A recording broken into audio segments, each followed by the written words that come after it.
السلام علیکم ورحمۃ اللہ وبرکاتہ۔ الحمد للہ رب العالمین والصلاة والسلام علی اشرف الانبیاء والمرسلین محمد وعلی آلہ وصحبہ اجمعین وبعد۔ قال اللہ تعالی فی القرآن المجید والفرقان الحمید، اعوذ باللہ من الشیطان الرجیم، بسم اللہ الرحمن الرحیم، رب اشرح لی صدری ویسر لی امری واحلل عقدۃ من لسانی یفقہوا قولی۔ آج جس حدیث کو سمجھیں گے وہ حدیث الخامس والعشرون 25، حدیث نمبر 25 ہے، اور یہ حدیث ابو ذر رضی اللہ عنہ سے مروی ہے۔ عن ابی ذر رضی اللہ عنہ ایضا ان ناسا من اصحاب رسول اللہ صلی اللہ علیہ وسلم قالوا للنبی یا رسول اللہ ذهب أهل الدثور بالأجور يصلون كما نصلي ويصومون كما نصوم ويتصدقون بفضول أموالهم، قال أوليس قد جعل الله لكم ما تصدقون؟ إن بكل تسبيحة صدقة وكل تكبيرة صدقة وكل تحميدة صدقة وكل تهليلة صدقة وامر بالمعروف صدقہ ونہی عن منکر صدقہ۔ حدیث سمجھتے ہوئے چلتے ہیں کہ ابو ذر رضی اللہ عنہ سے مروی ہے کہ نبی اکرم صلی اللہ علیہ وسلم کے کچھ ساتھی، نبی صلی اللہ علیہ وسلم کے کچھ لوگ، کچھ اصحاب نبی صلی اللہ علیہ وسلم سے کہا، ان لوگوں نے، یا رسول اللہ، اے اللہ کے رسول، ذہب اہل الدثور بالاجور، کہ اہل الدثور مال والے اجر لے کر چلے گئے، مال والے اجر میں آگے بڑھ گئے۔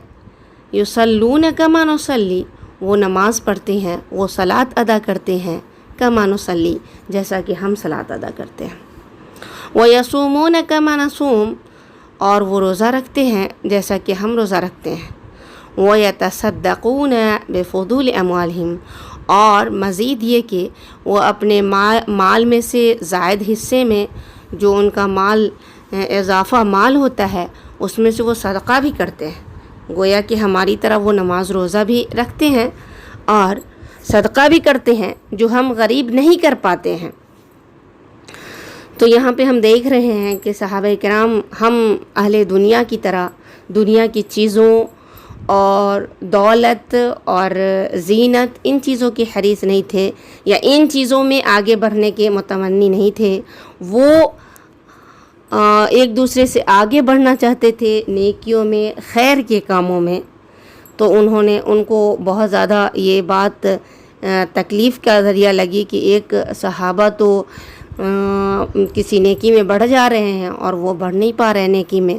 تو انہوں نے اللہ تعالیٰ نبی صلی اللہ علیہ وسلم سے سوال کیا۔ نبی صلی اللہ علیہ وسلم کیا جواب دیا؟ قال اولیس قد جعل اللہ لکم ما تصدقون، کیا اللہ نے تمہارے لیے ایسے اعمال نہیں بنائے ہیں کہ ان اعمال کے ذریعہ تم صدقہ کا ثواب حاصل کر سکتے ہو، ان اعمال کے ذریعہ تم صدقہ کر سکتے ہو۔ ان بکل تسبیحۃ صدقہ، پھر آپ نے اپنے بات کی مزید وضاحت کرتے ہوئے کہا، ان بکل تسبیحۃ صدقہ، کہ ہر تسبیح صدقہ ہے۔ سبحان اللہ کہنا تسبیح، سبحان اللہ کہنا صدقہ ہے۔ وکل تکبیرۃ صدقہ، اور ہر تکبیر کہنا یعنی اللہ اکبر کہنا صدقہ ہے۔ وکل تحمیدۃ صدقہ، اور ہر تحمید الحمدللہ کہنا صدقہ ہے۔ وکل تہلیلۃ صدقہ، اور ہر تہلیل لا الہ الا اللہ کہنا صدقہ ہے۔ گویا کہ نبی صلی اللہ علیہ وسلم نے مال کے صدقہ کی جگہ دوسرے اعمال بتائیں جو صدقہ کی جگہ پہ ہے، جن کو کر کے انسان صدقہ کا ثواب حاصل کر سکتا ہے۔ تو تسبیح، تکبیر، تحمید اور تہلیل کا، ان اذکار کا بہت زیادہ ثواب ہے، اور ان کو کر کے انسان صدقہ کا ثواب حاصل کر سکتا ہے۔ مزید آپ صلی اللہ علیہ وسلم نے فرمایا، وَأَمْرٌ بِالْمَعْرُوفِ صَدَقَةٌ وَنَهْيٌ عَنْ مُنْكَرٍ صَدَقَةٌ، کہ بھلائی کا حکم دینا، معروف کا حکم دینا، یہ صدقہ ہے۔ وَنَهْيٌ عَنْ مُنْكَرٍ صَدَقَةٌ، اور برائی سے روکنا بھی صدقہ ہے۔ معروف کیا ہے؟ معروف وہ نیکی ہے جس کو شریعت نے ثابت کیا ہے، جس کو شریعت نے رکھا ہے، برقرار رکھا ہے، اور منکر وہ برائی ہے جس کا شریعت نے انکار کیا ہے، جس کی تردید کی ہے۔ تو گویا کہ بھلائی کا حکم دینا اور برائی سے منع کرنا یہ صدقہ ہے، اس کا بہت ثواب ہے، اور یہ وہ عمل ہے جس کی بنا پر اللہ تعالیٰ نے اس امت کو بہترین امت، خیر امت کا لقب دیا ہے۔ کنتم خیر امت اخرجت للناس تأمرون بالمعروف وتنہون عن المنکر وتؤمنون باللہ، کہ تم بہترین امت ہو جو لوگوں کے لیے پیدا کی گئی ہو، تم نیک باتوں کا حکم کرتے ہو اور بری باتوں سے روکتے ہو، اور اللہ تبارک و تعالیٰ پر ایمان رکھتے ہو۔ امر بالمعروف والنہی عن المنکر کو چھوڑنا یہ لعنت کا ذریعہ ہے، لعنت کا باعث ہے۔ لعن الذین کفروا من بنی اسرائیل علی لسان داؤد وعیسی ابن مریم ذلک بما عصوا وکانوا یعتدون كانوا لا يتناهون عن منکر فعلوه لبئس ما كانوا يفعلون۔ بنی اسرائیل کے کافروں پر داؤد علیہ السلام اور عیسیٰ بن مریم علیہ السلام کی زبانی لعنت کی گئی۔ کیوں کی گئی لعنت؟ اس وجہ سے کہ وہ نافرمانیاں کرتے تھے۔ ذالک بما عصوا، وہ نافرمانیاں کرتے تھے اور حد سے آگے بڑھ جاتے تھے، آپس میں ایک دوسرے کو برے کاموں سے جو وہ کرتے تھے روکتے نہیں تھے۔ جو کچھ بھی یہ کرتے تھے یقیناً وہ بہت برا تھا، گویا کہ برائی سے نہیں روکنا بھی لعنت کی وجہ بنی۔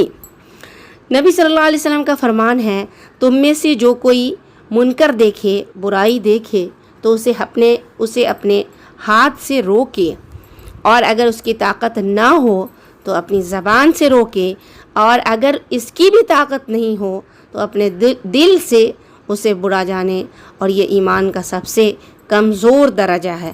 گویا کہ دل سے برا جاننا سب سے کمزور درجہ ہے، اور سب سے بہتر درجہ اور سب سے افضل درجہ یہ ہے کہ انسان ہاتھ سے روکے اور اس کے بعد زبان سے روکے۔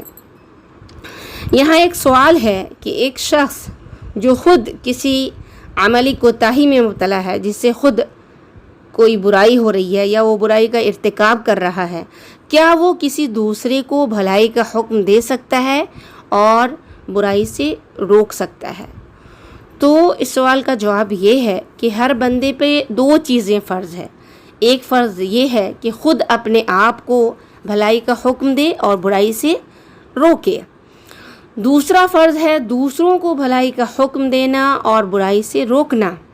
اگر کسی بندے سے ایک حکم کی ادائیگی میں، یعنی خود کو بھلائی کے حکم دینے میں کوتاہی ہو رہی ہے، تو اسے دوسرے حکم کی ادائیگی ضرور کرنی چاہیے، تاکہ اس پر دو گناہ اکٹھا نہ ہو۔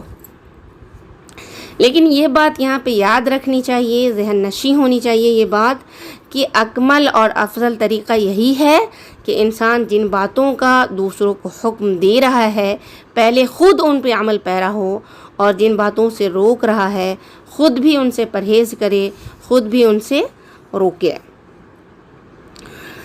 پھر نبی اکرم صلی اللہ علیہ وسلم نے آگے فرمایا، وَفِي بُضْعِ أَحَدِكُمْ صَدَقَةٌ، کہ تم میں سے کسی کی شرمگاہ میں بھی صدقہ ہے۔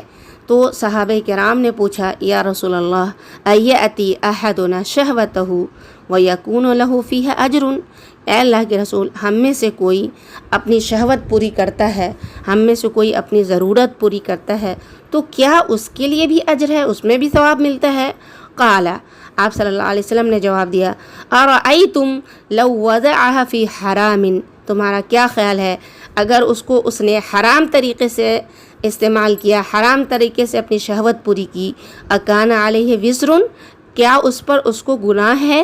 فَكَذَلِكَ إِذَا وَضَعَهَا فِي الْحَلَالِ كَانَ لَهُ أَجْرٌ، تو ایسے ہی جب اس نے اس کو حلال طریقے سے خواہش پوری کی تو اس کے لیے اجر ہے۔ تو حدیث کے اس ٹکڑے سے پتہ چلتا ہے کہ اگر کوئی انسان اپنی بیوی سے اپنی خواہش پوری کرتا ہے تو اس میں ثواب ہوتا ہے، خاص طور سے جب حفاظت، عفت و پاک دامنی اور نیک اولاد کا حصول مقصود ہو تو بہت ثواب ہوتا ہے۔ اور اس سے پتہ چلتا ہے کہ ہر عمل میں نیک نیت کی بڑی اہمیت ہے۔ خیر اور نیکی کے بہت سارے راستے ہیں۔ اگر کوئی انسان نیکی کرنا چاہتا ہے تو ایسا نہیں ہے کہ بہت ساری چیزیں ہیں جس کی طرف ہمارا دل مائل ہوتا ہے۔ اگر وہ حرام چیزیں ہیں تو اس کی جگہ پہ حلال چیزیں بھی ہیں جس کے ذریعہ ہم ثواب حاصل کر سکتے ہیں۔